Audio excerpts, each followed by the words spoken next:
Hey there! Let me tell you about this incredible little squirrel I saw the other day. You know how they say home is where the heart is? Well, this story might just make you believe it even more. Picture this. It's a crisp autumn morning, and there's this small gray squirrel, let's call him Scout, bouncing from tree to tree in the local park. But Scout isn't just playing around, he's actually on a mission. You see, winter is coming, and his old tree hollow has become too cramped and worn down. What's fascinating about Scout is how picky he is about finding his new home. I watched him check out at least 6 different trees, poking his tiny head into various holes and crevices. He's like a tiny real estate agent, examining every potential property with careful consideration. There's this one moment that really got me. Scout found this perfect-looking hollow in an old oak tree, but there was just one problem. A family of blue jays had already claimed it.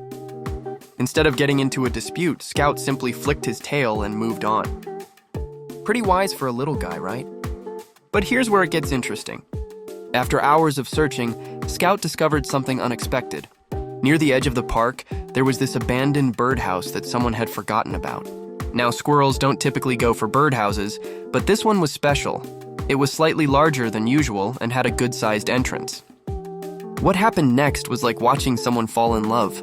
Scout circled that birdhouse about a dozen times, checking every angle, testing the stability of the branch it hung from.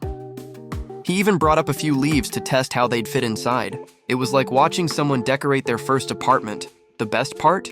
Over the next few days, I saw Scout transforming that birdhouse into a proper squirrel mansion. He lined it with soft leaves and bits of moss, created a little food storage area, and even figured out how to use the roof as a sunbathing spot.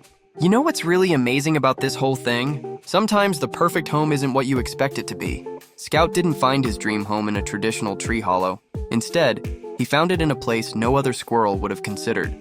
And isn't that just like life? Sometimes the best things come from thinking outside the box, or in this case, outside the tree.